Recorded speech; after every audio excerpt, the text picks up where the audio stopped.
So hello दोस्तों की हाल चाल थोड़े सारे दा एक तो स्वागत है मेरी एक नई वीडियो। सो गाइस जैसा कि इस वीडियो के थंबनेल पे आप देख के आए हो, इस वीडियो में हम क्या बात करने वाले हैं ऋषिकेश से केदारनाथ कैसे जाए। तो बहुत सारे लोग अभी जो केदारनाथ की जर्नी है वो ऑलमोस्ट मतलब जो केदारनाथ जर्नी है वो क्लोज होने वाली है बहुत जल्दी। तो बहुत लोग अभी जाना चाहते हैं केदारनाथ के लिए, लेकिन उनको बहुत सारे जो डाउट्स रहते हैं कि कैसे जाना है, रोड कंडीशंस कैसी है, कैसे कैसे हम वहाँ पे पहुँच सकते हैं, होटल बुकिंग्स कैसे करनी है, रजिस्ट्रेशन कैसे करना है। तो वो सारे प्रोसेस में काफ़ी ज़्यादा कंफ्यूज रहते हैं। तो ये सारी डिटेल आपको इस वीडियो के एंड तक बहुत ज़्यादा डिटेल में जानने को मिल जाएगी। उससे पहले अगर आप मेरे चैनल पर नए हो तो चैनल को सब्सक्राइब, ताकि कोई भी लेटेस्ट इन्फॉर्मेशन केदारनाथ के बारे में, बद्रीनाथ के बारे में अगर आपको जाननी हो तो सारी की सारी आपको मेरे चैनल के ऊपर देखने को मिल जाने वाली है। इस वीडियो को देखना बिना स्किप करे एंड तक। तो शुरू करते हैं हम अपनी ऋषिकेश टू केदारनाथ की सारी जर्नी, जो सब कुछ आपको पता होना चाहिए।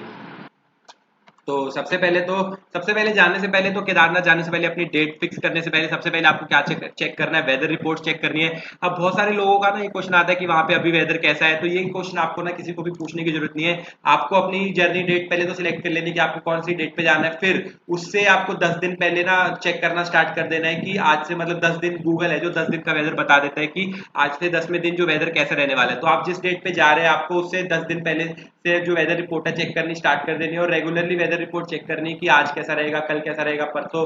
उसके बाद जब आप जाएंगे उस दिन वेदर कैसा है, उससे अगले दिन वेदर कैसा है, तो आपको वेदर रिपोर्ट चेक करते रहनी है। अगर वेदर रिपोर्ट में लिखा है कि हैवी रेनफॉल या कोई भी वार्निंग दी गई है तो आप अपने प्लान को कैंसिल कर दीजिए। लेकिन अगर वेदर रिपोर्ट में कोई भी दिक्कत नहीं है, वेदर रिपोर्ट सही है, जब आप जा रहे हैं वेदर रिपोर्ट बिल्कुल सही है, तो आप जाके अपना प्लान बना सकते हैं तब आप जाए। लेकिन अगर वेदर रिपोर्ट में गड़बड़ दिख रही है और खराब आ गया है तो किसी भी हालत में वहां पे ना जाए, क्योंकि काफी ज्यादा हादसे हो जाते हैं जब खराब वेदर में लोग जाते हैं। क्योंकि रास्ते भी काफी ज्यादा डेंजरस है और उसके बाद ट्रैक भी काफी ज्यादा डेंजरस है खराब मौसम में। बारिश की अभी सीजन मतलब बारिश का सीजन ऑलमोस्ट खत्म होने वाला है, लेकिन फिर भी काफी ज्यादा बारिश इस बार हो रही है। तो इस चीजों का ध्यान रखिए कि अगर वेदर खराब है तो बिल्कुल भी ना जाए। उसके बाद अगली चीज जो आपको ध्यान रखनी है, आपको रजिस्ट्रेशन के बिना केदारनाथ में नहीं जाना है। ऑनलाइन आपको रजिस्ट्रेशन करनी है, ठीक है। ऑनलाइन वेबसाइट पे कैसे रजिस्ट्रेशन करनी है वो वीडियो ऑलरेडी यूट्यूब पे अवेलेबल है, जो जाके आप देख सकते हैं। बिना रजिस्ट्रेशन के आप बिल्कुल भी ना जाएं, क्योंकि अगर आप बिना रजिस्ट्रेशन के जाएंगे तो सोनप्रयाग से आगे आपको नहीं देना जाने दिया जाएगा। तो केदारनाथ जाने के लिए रजिस्ट्रेशन कराना काफी ज्यादा इंपॉर्टेंट है। उससे बाद जो सबसे बड़ा डाउट लोग पूछते हैं कि रजिस्ट्रेशन हमको किस दिन की चाहिए, जिस दिन हमको दर्शन करना है या जिस दिन हम यात्रा करेंगे। तो रजिस्ट्रेशन आपको उस दिन की चाहिए जिस दिन की आपको दर्शन करने हैं। मतलब जब आप केदारनाथ ऊपर पहुंच जाएंगे मंदिर में, जिस दिन आपको दर्शन करने हैं उस दिन की रजिस्ट्रेशन आपके पास होनी चाहिए। वो रजिस्ट्रेशन आप नीचे दिखाएंगे तो एक दिन पहले आप वहां पे यात्रा कर पाएंगे, तो आपको कुछ नहीं कहेगा। लेकिन रजिस्ट्रेशन होना मैंडेटरी है जिस दिन आप दर्शन करना चाहते हैं। तो रजिस्ट्रेशन करा के जरूर आए, बिना रजिस्ट्रेशन के ना आए। रजिस्ट्रेशन आपकी ऑनलाइन हो जाएगी, कहीं भी आपको जाने की जरूरत नहीं है, सारे प्रोसेस ऑनलाइन है, बहुत इजीली फ्री ऑफ कॉस्ट में सारी रजिस्ट्रेशन ऑनलाइन हो जाती है। 5 से 10 मिनट लगते हैं। अगर आपको ऑनलाइन वेबसाइट पर रजिस्ट्रेशन करनी नहीं आती तो व्हाट्सएप का भी फीचर अवेलेबल है, एक नंबर दिया जाएगा, उस पर आपको सिर्फ मैसेज करना है और आपका यात्रा पर्ची जो बन के आ जाएगी, ठीक है। तो उसके बाद जो आपको क्या करना है, अपनी बैग पैकिंग स्टार्ट करनी है, और जो चीज़ें हैं ना वो इतनी अच्छे से पैक करनी है कि आपको वहाँ पे किसी भी प्रकार की दिक्कत ना आए। क्या क्या ले जाना है वो मैं आपको थोड़ा डिटेल में बताता हूँ। सबसे पहले तो परमिट, वही रजिस्ट्रेशन पास आपके पास होना चाहिए ले जाने के लिए। उसके बाद आपके पास होटल की बुकिंग होनी चाहिए, क्योंकि अभी काफ़ी ज़्यादा भीड़ चल रही है। तो आपको जो होटल की बुकिंग है ना, चाहे वो ऋषिकेश में हो, आपके पास होटल की बुकिंग होनी चाहिए ऋषिकेश की। उसके बाद सोनप्रयाग या गौरीकुंड में आपके पास होनी चाहिए होटल की बुकिंग, ठीक है। उसके बाद या तो ऊपर जब आप केदारनाथ में रहने जा रहे हैं तो उसकी बुकिंग भी आपके पास एडवांस में होनी चाहिए, तभी आपको वहां जाके रूम मिलेगा। कई लोग सोचते हैं कि केदारनाथ में ऊपर पहुंच के हम रूम ले लेंगे, तो वहां ऊपर जाके उनको रूम नहीं मिलता है, और अगर रूम मिलता भी है तो वो 10 से 12 हज़ार रुपए रहेगा उस रूम का रेंट। तो इस बात का ध्यान रखिएगा कि अगर आपको कम पैसे में चाहिए तो आप पहले से बुक करके जाए। अगर आप on the spot room book करते हैं तो आपको 10 से 15 हज़ार का बजट लेके चल सकते हैं। वैसे तो ये रिस्की ना ले, क्योंकि रूम्स ऐसे लिमिटेड रूम्स है, तो ऐसा भी हो सकता है कि जिस दिन आप गए अगर रश बहुत ज्यादा हुआ तो सारे के सारे रूम भरे हो सकते हैं। तो इस बात का खास ध्यान रखिए कि आपको रजिस्ट्रेशन स्लिप लेके जानी है, सारे होटल्स की एडवांस बुकिंग करा लीजिए। बहुत लोग ये भी गलती करते हैं कि बस की बुकिंग नहीं करवाते। तो ऑलरेडी आपको जो अगर जाना है तो बस की बुकिंग करवाना भी मैंडेटरी है, क्योंकि बस भी ना फुल रहती है और जो यहाँ पे बस है लिमिटेड रहती है, उसमें जो बंदे जाते हैं वो भी लिमिटेड रहते हैं। ऐसे नहीं है कि फ्रीक्वेंट सर्विस है, तो बसेस की भी काफी ज्यादा कमी रहती है। तो आपको अगर बस से जाना है तो बस की बुकिंग भी एडवांस में करा के रखनी है, अगर बस से जाना है। उसके अलावा भी काफी सारे ऑप्शन है जाने के लिए केदारनाथ, वो मैं आपको आगे बताऊंगा। उसके बाद अभी मैं फिलहाल तो पैकिंग में बता रहा हूँ कि आपके पास पैकिंग में क्या क्या जरूरी होना चाहिए। स्पेशली एक मेडिकल बॉक्स तो होना चाहिए, जैसे फर्स्ट एड किट, जिसमें आपके की अगर जैसे आपके पैर में मोच वोच आ जाए उसको देखने के लिए गर्म पट्टी, वॉलिनी, आयोडेक्स फिक्स, ये सब होना चाहिए। उसके बाद आपको हाई फीवर, जुकाम की गोली, हाई फीवर की गोली आपके पास होनी चाहिए फिर, ठीक है। उसके बाद सबसे इंपॉर्टेंट चीज जो आपके पास होनी चाहिए मेडिकल मेडिसिन बॉक्स में, हाई एल्टीट्यूड पे ऑक्सीजन वाली एक गोली आती है, वो गोली आपके पास जरूर होनी चाहिए। और अगर आप बूढ़े लोगों के साथ ट्रैवल कर रहे हैं तो आपके पास एक जो ऑक्सीजन कैन है वो जरूर होना चाहिए। इस साल ऑक्सीजन की कमी की वजह से काफी सारे लोगों की डेथ हुई है, काफी सारे जवान लोगों की भी डेथ हुई है, उनको ऑक्सीजन ऑक्सीजन की कमी हो गई और उनको सांस ही नहीं आ पाई, तो उसकी वजह से भी उनकी डेथ हुई है। तो अगर आप बूढ़े लोगों के साथ ट्रैवल कर रहे हैं तो ये बात का खास ध्यान रखना है कि आपको ऑक्सीजन वाला जो सिलेंडर अपने साथ जरूर लेके जाना है। वो छोटी सी इतना सा कैन आता है, ठीक है, स्प्रे टाइप का, वो आपको अपने साथ जरूर लेके जाना है। उसके बाद बहुत सारे गर्म कपड़े ले जाने हैं। बहुत सारे लोग देखते हैं कि वहाँ पे अभी टेम्परेचर कम है तो ठंड नहीं होगी, लेकिन वहाँ पे रात में जो ठंड है काफी ज्यादा हो जाती है, ठीक है, टेम्परेचर 5-10 डिग्री के आसपास ही रहता है, काफी ज्यादा ठंड लगती है और बहुत ज्यादा बर्फीली हवा चलती है। तो आपको जो गर्म कपड़े हैं वो काफी ज्यादा ले जाने हैं। एक एक्स्ट्रा जोड़ी गर्म कपड़े भी ले जाइए, जितना आप सोच रहे हैं उससे एक एक्स्ट्रा जोड़ी गर्म कपड़े ले जाइए, क्योंकि वहाँ पे कुछ नहीं पता, कभी भी बारिश वगैरह आ सकती है, आपके जो जितने भी गर्म कपड़े गीले हो सकते हैं, तो आपके पास चेंज करने के लिए कपड़े जरूर हो जाने चाहिए। और खास बात, पैकिंग करते समय एक बात का खास ध्यान रखना है कि आप जो वजन है वो कम से कम ले जाएं, क्योंकि आपको ट्रैक करना है, 21 से 22 किलोमीटर का ट्रैक करना है। अगर आप खुद पैदल ट्रैक करने वाले हैं तो वजन आप सिर्फ 2 या 3 किलो से ज्यादा पैक ना करें, तोल के, ठीक है, 2 या 3 किलो से ज्यादा वजन पैक ना करें, इस बात का खास ध्यान रखना। सिर्फ जो जरूरत की चीजें वो ले जाना। रेनकोट और अम्ब्रेला ले जाना मस्ट है, ठीक है, ये दोनों चीजें होनी ही चाहिए, क्योंकि वहाँ पे कभी भी बारिश हो सकती है। तो अम्ब्रेला और रेनकोट आपको जरूरत पड़ने वाली है। अच्छी क्वालिटी के रेनकोट ले जाना, ताकि वहाँ पे आपको 200-300 रुपए के सस्ते सस्ते पन्नी वाले रेनकोट ना खरीदने पड़े। यहीं से आप 1000-1200 वाला एक अच्छा रेनकोट ले जाना जो आपकी पूरी जर्नी में काम आए। उसके बाद आपके पास अच्छे ट्रैकिंग शूज होने चाहिए, क्योंकि आपको इतना 21-22 किलोमीटर पैदल चलना है, तो ट्रैकिंग शूज अच्छे होना काफी ज्यादा इंपॉर्टेंट है। अपने फोन्स में ऑनलाइन ऑफलाइन मैप्स है जो डाउनलोड करके जरूर ले जाना। उसके बाद वहाँ पे ना जो सोनप्रयाग में, केदारनाथ में कोई भी एटीएम वगैरह नहीं है, तो आपको कोई भी जगह कैश निकालने को नहीं मिलेगी। वहां जाके कभी कभी नेटवर्क भी नहीं आता, तो इंटरनेट भी नहीं चलता, तो गूगल पे वगैरह भी आपका नहीं चलने वाला है। तो आप जितने भी हो सके तो कैश ले जाना, क्योंकि वहाँ पे मोस्टली जो लोग हैं कैश ही एक्सेप्ट करते हैं। तो जितना हो सके उतना कैश ले जाना, जो कि आपके लिए वहाँ पे सफिशिएंट हो, क्योंकि वहाँ पे अगर आपको कैश की कमी आएगी तो कोई भी आपको कैश नहीं देने वाला है, क्योंकि वहाँ पे कोई भी एटीएम वगैरह अवेलेबल नहीं है। तो इनफ कैश जरूर लेके जाना, ठीक है, छुपा हुआ कैश जैसे भी लेके जाना, लेकिन कैश लेके जाना ताकि आपको कैश की कोई कमी ना हो। उसके बाद अपने साथ अपने पावर बैंक जरूर लेके जाना, क्योंकि वहाँ पे इलेक्ट्रिसिटी का भी कभी कोई भरोसा नहीं है, कभी भी चली जाती है। तो पावर बैंक आपके पास होने चाहिए, अप्रोक्सीमेट मतलब 10,000, मिनिमम 10,000 mAh का पावर बैंक तो अपने साथ जरूर ले जाना, जो आपका फोन 1 से 2 बार एटलीस्ट चार्ज कर दे। उसके बाद आपके पास स्नैक्स भी यहाँ से खाने पीने के लिए, वहाँ पे जो चीजें थोड़ी सी महंगी मिलती है, तो Kurkure, chips, toffee, biscuit, chocolate, ये सब अपने घर से ही ले जाना, ताकि आपको वहाँ पे महंगे में ना खरीदना पड़े। तो ये सारी आपकी पैकिंग लिस्ट है जो आपको पैक करनी है। बाकी सब जो कपड़े, जूते, ठीक है, जो आपका टूथब्रश, ये सब वो सब तो आपको पता ही है। ये सारी मेन चीजें तो जो मैंने बता दी। एक चीज आप और ऐड कर सकते हैं, एक जब बॉटल जो थर्मल वाली, जिसमें अगर गर्म पानी डाले तो गर्म रहे, ठंडा पानी डाले तो ठंडा रहे, ऐसी बोतल जरूर ले जाना। क्योंकि जब हम ऊपर चले जाते हैं ना तो पानी बहुत ज्यादा ठंडा मिलता है, तो अगर आपको कहीं से गर्म पानी मिले तो आप उसको स्टोर करके पी पाए, इसलिए आपको ऐसी बोतल जरूर ले जाना जो गर्म पानी को गर्म रखे, ठीक है। ये चीजें आप ऐड कर सकते हैं। उसके बाद अभी हम अपनी जर्नी स्टार्ट करने वाले हैं, ठीक है। सबसे पहले तो आप जहां से भी आना चाहते हैं वहां से आप पहुंच सकते हैं। अगर आप बाय फ्लाइट आ रहे हैं तो देहरादून एयरपोर्ट सबसे पास पड़ेगा, ठीक है, ऋषिकेश के। और अगर आप बाई ट्रेन आ रहे हैं तो हरिद्वार स्टेशन है जो सबसे बड़ा स्टेशन है। वैसे तो ऋषिकेश तक भी ट्रेन आती है, लेकिन कुछ कुछ ट्रेन ही आती है, लेकिन जो सबसे बड़ा रेलवे स्टेशन रहने वाला है वो हरिद्वार रेलवे स्टेशन रहने वाला है। तो अगर आप बाई ट्रेन आना चाहते हैं तो कहीं से भी हरिद्वार तक अपनी ट्रेन बुक करके आ सकते हैं। फिर हरिद्वार से आप रेलवे स्टेशन से जैसे ही बाहर निकलेंगे, ऑटो वगैरह खड़े होंगे, ऑटो लेके आपको 70 रुपए देके ऋषिकेश पहुंच जाना है। ऋषिकेश में, ठीक है, ऋषिकेश का जो बस स्टैंड है ना उसके आसपास ही आपको, अगर आप बाई बस जर्नी करना चाहते हैं तो उसके आसपास ही आपको अपना होटल बुक करना है जो बस स्टैंड है। क्योंकि जो आपकी बस रहने वाली है सुबह बस स्टैंड से ही चलेगी, उसका और कोई स्टॉप नहीं है, बस स्टैंड से वो बस स्टार्ट होती है। वहां से बिठा के बाद वो किसी भी जगह पे नहीं रोकते, तो आपको बस स्टैंड के पास ही अपना होटल लेना है। अगर आप ऋषिकेश से जाना चाहते हैं बाई बस तो बस स्टैंड के पास ही होटल लेके वहां रहना है। और अगर आप बाई फ्लाइट आ रहे हैं तो बाई फ्लाइट आपको देहरादून एयरपोर्ट आ जाना है।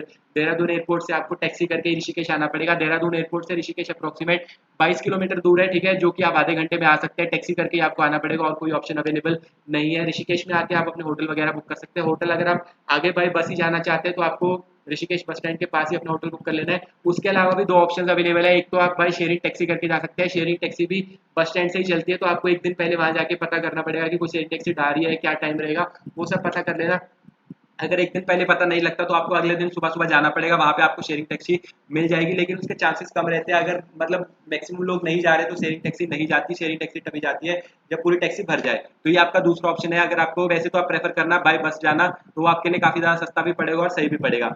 टैक्सी मिल रही है तो टैक्सी आपके लिए बेस्ट रहने वाली है, क्योंकि वो रुकते रुकते जाएंगे, आपको जो रास्ते में चीजें हैं वो भी देखने को मिल जाएंगी। उसके बाद आपको, ठीक है, अगली जो आपको जानी है, आपके पास अगली जो रहने वाली है ऑप्शन वो रहने वाली है अपनी बाइक या गाड़ी को रेंट करके। तो वहाँ पे जो रेंटल्स पे स्कूटी वगैरह या बाइक वगैरह भी मिल जाते हैं। तो बाइक का बात करें तो बाइक की जो प्राइस रहती है 1000 रुपीज पर डे रहती है, वो बुक करके भी आप जा सकते हैं ऋषिकेश टू केदारनाथ। वो भी काफी अच्छी जर्नी रहती है। अपने व्हीकल पे जाते हैं तो काफी ज्यादा अच्छा रहता है। मैंने खुद ये जर्नी जो की थी, मैंने की थी यहाँ से ऋषिकेश से केदारनाथ तक की जो जर्नी की थी मैंने पैशन प्रो बाइक पे 100 सीसी बाइक पे की थी। तो आप कोई भी बाइक लेके जा सकते हैं, वहाँ पे कोई दिक्कत नहीं है। स्कूटी वगैरह पे भी जा सकते हैं, काफी अच्छे रास्ते हैं, बहुत इजीली आप वहाँ पे पहुंच जाएंगे। तो ये आपका रहने वाला है। अगर आप बाई बस जा रहे हो तो बाई बस में आपको बता देता हूँ कि कैसे आपको फॉलो करना है। सबसे पहले तो आपको ऋषिकेश बस स्टैंड पहुंच जाना है। ऋषिकेश बस स्टैंड पे सरकारी बस चलती है और वो बस चलती है लास्ट जो बस रहने वाली है जो केदारनाथ सोनप्रयाग के लिए जाएगी। आपको कहाँ से ऋषिकेश से सोनप्रयाग तक जाना है। केदारनाथ तो एक ट्रैक है, सोन जो लास्ट प्लेस है जहाँ तक बस जाएगी वो रहेगी सोनप्रयाग, ठीक है। सोनप्रयाग भी नहीं, सोनप्रयाग से भी 3 किलोमीटर पीछे सीताराम बस स्टैंड है, वहां पे तो वहां तक ये जो लास्ट बस जाती है। तो आपको ऋषिकेश बस स्टैंड से प्राइवेट और सरकारी दोनों बस मिल जाएंगी।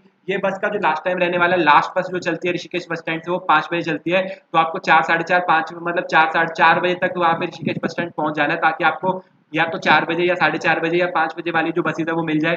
5 बजे के बाद आपको ऋषिकेश से कोई भी बस नहीं मिलने वाली है केदारनाथ के लिए। जो हरिद्वार से भी बसेज आती है वो भी ऋषिकेश में नहीं रुकती है, क्योंकि ये प्राइवेट बसेज रहती हैं। प्राइवेट बसेज तो वो ऑलरेडी वहां से बुकड रहती है, तो वहां से भर के वो सीधा वहीं जाते हैं, ऋषिकेश में नहीं बिठाते हैं। सरकारी बस वाले वहां पे सरकारी बस 5 बजे के बाद कोई जाती नहीं है, तो वो भी आपको नहीं मिलने वाली। तो अगर आप ऋषिकेश से जाना चाहते हैं तो आपको जो बस है वो 4 या 5 बजे ही बोर्ड करनी पड़ेगी। अब इस बात का ध्यान रखना कि अगर आपने अपना होटल या हॉस्टल थोड़ा दूर ले लिया बस स्टैंड से, तो सुबह आपको बहुत दिक्कत हो जाएगी। जब आप 3, साढ़े 3 बजे उठ के रोड पे आएंगे, आपको कोई भी ऑटो वाला, कोई भी टैक्सी वाला कुछ भी वहां पे नहीं दिखने वाला है। तो आपको अपने होटल से बस स्टैंड तक जाने के लिए भी इंतजाम पहले से ही करके रखना पड़ेगा। या तो आप किसी अपने दोस्त को कह दीजिए जो आपके साथ वहाँ होटल वगैरह में रह रहा हो कि मुझे सुबह ड्रॉप कर देना, या कोई टैक्सी ऑलरेडी बुक करके रखना, या कोई ऑटो वाले से बात करके रखना कि कल मुझे 3, साढ़े 3, 4 बजे बस स्टैंड पहुंचना है, तो क्या आप मुझे ड्रॉप कर देंगे, या बस स्टैंड के बिल्कुल पास ही अपना होटल बुक कर सकते हैं। तो इस बात का ध्यान रखना कि लास्ट बस है जो ऋषिकेश से जो जाएगी सोनप्रयाग के लिए वो 5 बजे जाएगी, ठीक है। उसके बाद आप बस में बैठ जाएंगे 5 बजे। तो 10 से 12 घंटे का जो समय लगने वाला है। आप सुबह अगर 5-4 बजे बैठते हैं तो शाम को 4 या 5 बजे आप पहुंचेंगे सोनप्रयाग। सोनप्रयाग में जाके आपको अपने होटल वगैरह में रुकना है। जो बसेज है वो सिर्फ लंच के लिए 1-2 जगह रुकेंगी, लेकिन अगर आप बाय बस या टैक्सी जाते हैं तो आपको रास्ते में रुद्रप्रयाग, ठीक है, रुद्रप्रयाग संगम, उसके बाद आपको धारी देवी टेम्पल, ये 2 जगह भी देखने को मिल जाएंगी अगर आप अपने व्हीकल से या रेंट पे लेके जा रहे हैं। तो ये आपको काफी ज्यादा बेनिफिट मिल जाएगा। उसके बाद तो अगर आप बस में जा रहे हैं तो बस में तो आपको सिर्फ एक लंच की जगह मिलने वाली है। उसके बाद शाम को 4 या 5 बजे आपको केदारनाथ प्रयाग में उतार दिया जाएगा सीताराम बस स्टैंड के पास। या तो आप सीताराम बस स्टैंड के आसपास ही होटल लेके रह सकते हैं, या आप वहां से, ठीक है, आपको बाय वॉक जाना पड़ेगा सोनप्रयाग तक। मैं रेकमेंड करूंगा कि आप सोनप्रयाग तक चले जाएं, सोनप्रयाग में जाके अपना होटल ले लें। अगर अभी भी टैक्सी चल रही होगी गौरीकुंड जाने के लिए तो ट्राई करना गौरीकुंड चले जाना। लेकिन अगर आपको दिख रहा है कि काफी ज्यादा भीड़ है ऑलरेडी गौरीकुंड में, जो होटल वगैरह काफी ज्यादा कम है, तो आप सोनप्रयाग में स्टे करें। सोनप्रयाग में आपको डॉर्मेट्रीज भी मिल जाएंगी। अगर आप डॉर्मेट्रीज में रहना चाहते हैं तो आपको 500 रुपए पर हेड के हिसाब से डॉर्मेट्री मिल जाएगी, जिसमें एक बड़ा सा हॉल बना होता है। आपको एक गद्दा और कंबल तकिया दे दिया जाएगा। आप हॉल में अपना गद्दा कंबल डाल के सो सकते हैं, ठीक है। तो वो 500 रुपए पर हेड में रहने वाला है। अगर आप रूम लेने जाएंगे तो रूम का प्राइस मिनिमम 2000 से स्टार्ट होकर 5-6 हजार तक जाएगा, डिपेंडिंग ऑन कितने पर्सन है। अगर आप 2 पर्सन है तो 2000 से 2500 आपको मिनिमम देना पड़ेगा अगर आप रूम लेते हैं सोनप्रयाग में। तो सोनप्रयाग में आपको रूम लेके रह लेना। उसके बाद अगले दिन सुबह सुबह आपको 3 बजे उठना है। एक बात का खास ध्यान रखना कि आपको अपनी जर्नी जो सुबह है वो 3 बजे स्टार्ट कर देनी है, 3 या साढ़े 3 बजे। 3 बजे आप जाएंगे, 3 बजे आप सोनप्रयाग से उठ के जाएंगे। उसके बाद आपको वहाँ पे गौरीकुंड के लिए टैक्सी मिलेगी। तो आपको जहाँ पे आपके होटल होंगे वहां से आपको चल के जाना है, ठीक है, सोनप्रयाग के ब्रिज तक, जो कि 1 से 2 किलोमीटर का डिस्टेंस है, वो आपको पैदल तय करना है। फिर वो ब्रिज क्रॉस करके आपको वहाँ पे टैक्सी मिल जाएंगी जो कि आपसे 50 रुपए लेंगी। वो आपको सोनप्रयाग से गौरीकुंड छोड़ देगी टैक्सी में 50 रुपए। फिर जहाँ पे वो टैक्सी उतारेगी आपको वहाँ टैक्सी, वहां से उतर के आपको पैदल जाना है गौरीकुंड तक। गौरीकुंड में आप अपना ब्रेकफास्ट वगैरह कर सकते हैं, ठीक है। सुबह ब्रेकफास्ट करके फिर आपको 4, साढ़े 4, 5 बजे मैक्सिमम आप ट्राई करें कि 6 बजे तक अपना ट्रैक है जो गौरीकुंड से स्टार्ट कर दे, क्योंकि अगर आप जितना ज्यादा लेट करते हैं उतना ज्यादा आपको डिफिकल्टी आती है, क्योंकि शाम को अभी जो रात है वो जल्दी हो जाती है, सनसेट जल्दी हो जाता है। तो आपको मैक्सिमम 5 या 6 बजे तक अपना ट्रैक है जो स्टार्ट कर देना है, जिससे कि आपको भीड़ भी कम मिलेगी, आपको घोड़े खच्चर भी कम मिलेंगे, आपको अच्छा रास्ता मिलेगा, अच्छा मौसम मिलेगा, गर्मी भी कम मिलेगी। तो जैसे ही आप अपना ब्रेकफास्ट वगैरह करके, दुकानें हैं जो सारी गौरीकुंड में 4 बजे खुल जाती है, तो आपको सुबह 4, साढ़े 4, 5 बजे तक ब्रेकफास्ट मिल जाएगा। लेकिन अगर आपको इतना सुबह खाने की आदत नहीं है तो आप अपना ट्रैक, ठीक है, चाय वगैरह पी के स्टार्ट कर सकते हैं। खाली पेट बिल्कुल मत करना, पानी और चाय जरूर पी के चलना, अपने साथ पानी की बोतल जरूर कैरी करना। रास्ते में काफी ज्यादा झरने आपको मिल जाएंगे जहाँ से आप पानी वगैरह भर के पी सकते हैं। तो उसके बाद आपको अपनी जर्नी स्टार्ट कर देनी है। अगर आपने ब्रेकफास्ट नहीं किया तो रास्ते में आपको काफी सारी शॉप मिल जाएंगी ब्रेकफास्ट करने के लिए, वो कोई दिक्कत नहीं है। उसके बाद आपको 4, साढ़े 4 बजे गौरीकुंड से अपना जो ट्रैक है स्टार्ट कर देना है। गौरीकुंड से ट्रैक के लिए आपको 3 ऑप्शन मिल जाती है। या तो आप पिट्ठू ले सकते हैं, अगर ठीक है आप बुजुर्ग है तो इंसान वाला पिट्ठू भी मिल जाता है, घोड़े भी मिल जाते हैं और पालकी भी मिल जाती है। मैं रेकमेंड करूंगा कि आप बाई फुट ये ट्रैक करें, ठीक है। अगर पालकी लेना चाहे तो पालकी और जो ये पिट्ठू है इसकी कॉस्ट काफी ज्यादा महंगी रहती है। पिट्ठू की बात करें, पालकी की बात करें तो वो 15 से 20 हजार के बीच में उसकी रेंज रहती है। इंसान वाले पिट्ठू की बात करें तो 4 से 5 हजार के बीच में उसकी रेंज रहती है। और जो घोड़े खच्चर की बात करें तो 23 से 2500 रुपए के बीच में वन साइड उसकी जो रेंज रहती है। तो अगर आप करना चाहें मैं रेकमेंड करूंगा कि इन तीनों में से कुछ भी ना ले, बाय फुट अपना ट्रैक कंप्लीट करें, कम से कम लगेज ले जाएं। अगर आपके पास बहुत ज्यादा लगेज था तो उसको आप अपने गौरीकुंड में, कहाँ पे जो क्लॉक रूम्स है काफी ज्यादा, ठीक है, रेस्टोरेंट्स वाले भी है जो सामान जमा कर लेते हैं, गौरीकुंड में काफी सारे क्लॉक रूम्स है, वहां पे आप जमा कर सकते हो। पर डे 100 रुपीज आपको देना पड़ेगा, ठीक है, ये अपना सामान जमा करने के लिए। एक बैग का 100 रुपये देना पड़ेगा एक दिन जमा करने के लिए। तो आपके पास जितना लगेज होगा आप क्लॉक रूम में या तो सोनप्रयाग में भी जमा कर सकते हैं या आप गौरीकुंड में भी जमा कर सकते हैं। तो वैसे तो मैं आपको रेकमेंड करूंगा कि सोनप्रयाग में ही जमा कर देना, क्योंकि आपको सोनप्रयाग से फिर गौरीकुंड तक फालतू लगेज उठा के जाने की जरूरत नहीं पड़ेगी। लेकिन फिर भी बाई चांस अगर आप ले आए हैं कुछ ज्यादा एक्स्ट्रा लगेज और आपको वहां पहुंच के लग रहा है कि ये थोड़ा सा हैवी हो गया, तो आप गौरीकुंड में भी जमा कर सकते हैं, और जब आप वापस नीचे आएंगे तो सामान को ले सकते हैं। तो आपने जैसे अपना ट्रैक शुरू कर दिया, ठीक है, अब यहाँ पे आप अपना वॉकिंग वाला ट्रैक है जो शुरू कर देंगे। 22 किलोमीटर का ट्रैक है, वहाँ पे लिखा होगा 15 से 16 किलोमीटर, लेकिन ऐसा बिल्कुल भी नहीं है। जब आप चलते जाएंगे तो आप भी नोटिस करेंगे कि जो ट्रैक रहने वाला है 21 से 22 किलोमीटर का ट्रैक रहने वाला है। मिनिमम जो टाइम आपको लगने वाला है 8 घंटे मिनिमम होगा, जो कि बहुत तेज चल लेते हैं। लेकिन एक जो नॉर्मल इंसान है उसको 10 से 12 घंटे का जो टाइम है लगने वाला है ट्रैक कंप्लीट करने के लिए। तो अगर आप शाम को 5 बजे या सुबह, मतलब सुबह 5 या 6 बजे ट्रैक शुरू कर रहे हैं, तो शाम को आप 5 या 6 बजे तक ही या 7 बजे तक ही वहाँ पे पहुंचेंगे। जैसे ही आप 5 या 6 बजे वहाँ पे पहुंचेंगे, तो अगर आपके पास होटल है तो आप होटल ले सकते हैं, या होटल वहाँ पे जैसे ही आप मंदिर के पास पहुंचेंगे आपको होटल दिख जाएंगे। अगर आपके पास होटल नहीं है तो वहाँ पे जाके आप अपना होटल है जो पूरा फाइंड कर सकते हैं, पूरा अपना होटल फाइंड करके वहाँ पे चेक इन वगैरह कर ले। उसके बाद 7 बजे है जो केदारनाथ की आरती शुरू हो जाती है, जिसको आप अटेंड कर सकते हैं। उसकी आपको सारे मतलब आवाज आने लग जाएगी, तो जिसको आप आरती अटेंड कर सकते हैं। आरती अटेंड करने के बाद ना वहाँ पे पीछे ही मंदिर के बिल्कुल पीछे जाके पंडाल में आप खाना खा सकते हैं, ठीक है। तो वहाँ पे बिल्कुल फ्री ऑफ कॉस्ट में वहाँ पे तीनों टाइम लंगर मिलता है, तो आपको वहाँ पे जाके लंगर खाने के पैसे देने की कोई जरूरत नहीं है। अगर आपके पास इतने पैसे नहीं है, अगर आपके पास हैं तो आप खरीद के खा सकते हैं, लेकिन अगर आपके पास खाने के पैसे नहीं है तो वहाँ पे आपको पैसे खर्चने की कोई जरूरत नहीं है। पीछे लंगर पे पंडाल में जाके आप खाना खा सकते हैं, रात का डिनर कर सकते हैं और आके अपने होटल में सो जाए। उसके बाद आपको अगर लाइन में, अगर वहाँ पे आपको दिख रहा है कि लाइन कम है, तो आप रात को ही दर्शन कर सकते हैं। और अगर आपको लग रहा है कि लाइन बहुत ज्यादा है, अभी दर्शन की बारी नहीं आएगी और आप काफी ज्यादा थक भी गए हैं, तो आपको वहाँ पे रेस्ट ही करना है। अपने रूम में जाके आसपास मंदिर को देखिए, वहाँ पे रेस्ट कीजिए, ठीक है, वो एंजॉय कीजिए और जाके सो जाइए। फिर आपको क्या करना है, अगले दिन सुबह 2 या ढाई 3 बजे उठ के आपको लाइन में लग जाना है मंदिर की, क्योंकि सुबह जो दर्शन होने वाले हैं वो आपके सबसे बेस्ट होने वाले हैं। मंदिर खुलता है सुबह 5 बजे, लेकिन आपको लाइन में 3, साढ़े 3 या 3 बजे लग जाना पड़ेगा, क्योंकि ऑलरेडी लोग लग जाते हैं। तो आपको अगर जल्दी बारी चाहिए और स्पर्श दर्शन करने हैं तो आपको जल्दी सुबह लाइन में लग जाना पड़ेगा। ठंड काफी ज्यादा रहेगी, तो अपना ग्लव्स, टोपी, सब कुछ, ठीक है, मुंह पे कवर करने वाला ग्लव्स, कान कवर करने वाले और अच्छे खासे गर्म कपड़े ले जाना, ताकि आप वहाँ पे खड़े रहें। उसके बाद आपको वहाँ पे लाइन में लग जाना है। तो 5 बजे जैसे ही कपाट खुलेंगे आपको मंदिर में अंदर जाने के मौका मिलेगा। उसके बाद आपको, ठीक है, सुबह जो है अपने चप्पल वगैरह जो डाल के जाए, जो आपको मंदिर के बाहर ही उतारनी पड़ेगी। महंगी चीजें, अपने महंगे जूते वगैरह ना डाल के जाए, क्योंकि वहाँ से चोरी होने का काफी ज्यादा डर रहता है। तो इस बात का भी ध्यान रखना है कि वहाँ पे आप जैसे सुबह तो ठीक है रह जाएंगे। उसके बाद आपको सारा वहाँ पे दर्शन कर लेना है। दर्शन करने में अगर आप 3, साढ़े 3 बजे लाइन में लगे तो आप 5, साढ़े 5, 6 बजे तक, 7 बजे तक मैक्सिमम फ्री हो जाओगे, आपकी बारी आ जाएगी, आपके दर्शन बहुत अच्छे हो जाएंगे। दर्शन के लिए अगर आपको प्रसाद खरीदना है तो वो लाइन में लगने से पहले ही प्रसाद खरीद लेना। दुकानें वहाँ पे 2 बजे खुल जाती हैं, दुकानों पे आप जाके प्रसाद वगैरह खरीद सकते हैं। प्रसाद 200 रुपये से शुरू होकर 1000 रुपये तक जाता है, अपनी श्रद्धा के अकॉर्डिंग आप प्रसाद खरीद सकते हैं वहाँ पे। तो वो प्रसाद खरीद के आप फिर वहाँ पे अंदर जाके सारी पूजा वगैरह करके बाहर आ सकते हैं। 6-7 बजे तक आप फ्री हो जाएंगे। उसके बाद आपको क्या करना है, उसके बाद आपको जाना है भैरव बाबा का दर्शन करने वहाँ पे, ठीक है। पीछे आदि शंकराचार्य का भी टेम्पल है, वो भी आप देखने जा सकते हैं। तो ठीक है, 2-4 चीजें वहाँ पे और हैं जो आप देख सकते हैं। तो यहाँ पे मेनली जो मैंने देखा था वो केदारनाथ टेम्पल, आदि शंकराचार्य का टेम्पल और जो वहाँ पे पीछे ऊपर भैरव बाबा का टेम्पल है। तो जैसे ही आपने केदारनाथ के दर्शन कर लीजिए, आपको भैरव बाबा के दर्शन की तरफ जाना है। वहाँ पे जहाँ पे आपने रात को पंडाल में खाना खाया था, उसी से आगे जाके भैरव बाबा का है मंदिर है, ठीक है। वहाँ पे आपको दोबारा सुबह चाय मिल रही होगी, तो चाय पी के आप अपनी जर्नी कर सकते हैं भैरव बाबा की तरफ। भैरव बाबा जाने के लिए आपको 1 किलोमीटर का डिस्टेंस है, लगभग आधा घंटा लग जाएगा उस ट्रैक को ऊपर जाने में। तो वो ट्रैक करके वहाँ दर्शन करके आप नीचे आ सकते हैं, ठीक है। उसके बाद दोबारा आके आपको ब्रेकफास्ट मिल रहा होगा पंडाल में, या तो आप खरीद के खा सकते हैं या पंडाल में ब्रेकफास्ट कर सकते हैं। उसके बाद मंदिर के आसपास और आपको जो फोटोज वगैरह खिंचवानी है या दर्शन करना है वो करके 11 या 12 बजे आप जो नीचे गौरीकुंड के लिए अपनी दोबारा यात्रा है जो शुरू कर दे, ठीक है। तो अभी आपको दोबारा गौरीकुंड तक जाना है टाइम से, ताकि आप सोनप्रयाग पहुंच जाए। अगर आप अपनी जर्नी लेट स्टार्ट करेंगे तो टैक्सी बंद हो जाएगी और आप फिर गौरीकुंड में आपको रहना पड़ेगा, जिससे कि आपको तकलीफ हो सकती है। तो आप अपनी जर्नी 11 या 12 बजे तक शुरू कर दें, ताकि आप 5-6 घंटे में नीचे पहुंच जाए। ऊपर आने के लिए हमको 10 से 12 घंटे लगते हैं, नीचे जाने के लिए हमको 6 से मतलब 5 से 6 घंटे ही लगते हैं मैक्सिमम टू मैक्सिमम। तो फिर आप वहाँ से नीचे आ सकते हैं। नीचे आप जब पहुंच जाएंगे तो आप गौरीकुंड, ठीक है, गौरीकुंड से अगर आपने अपना सामान जमा कराया तो सामान लेके दोबारा आपको जहाँ पे आपको टैक्सी ने उतारा था उसी टैक्सी स्टैंड पे पहुंच जाना है। वहाँ टैक्सी स्टैंड से दोबारा आपसे 50 रुपये लेके आपको सोनप्रयाग उतार देंगे। सोनप्रयाग से फिर आप दोबारा या तो डॉर्मेट्री में जाके रह सकते हैं, ठीक है। उसी दिन सेम दिन आपको बस नहीं मिलेगी क्योंकि आपको रात वहाँ पे गुजारनी पड़ेगी। तो आपको थर्ड डे वहाँ पे आके क्या करना है, दोबारा या तो डॉर्म में सो जाना है या अपना जो होटल वगैरह लेके रहना है। उसके बाद आपको अगले दिन सुबह सुबह 4 बजे उठ के आपको चले जाना है सीतापुर बस स्टैंड पे। अगर आप जाना चाहते हैं वहाँ से दोबारा हरिद्वार ऋषिकेश, तो आपको डायरेक्ट बसेज मिल जाएगी 4 या 5 बजे केदारनाथ से, सोनप्रयाग से हरिद्वार के लिए डायरेक्ट बसेज मिल जाएंगी, लेकिन वो आपको सुबह सुबह ही मिलेगी, जो आपको जिसमें आपको सीट मिल जाएगी। बसेज तो वहाँ पे 10 या 11 बजे तक आपको हरिद्वार के लिए मिल जाएंगी, कोई दिक्कत नहीं है। लेकिन आप ट्राई करें कि सुबह जल्दी जल्दी चले जाए ताकि आप जाके जब ऋषिकेश या हरिद्वार पहुंचे तो टाइम से पहुंच जाए और वहां जाके भी अपना होटल बुक कर सके। तो वहां भी आप चले जाएंगे, ठीक है। वहां जाके आपको बुक कर देना है।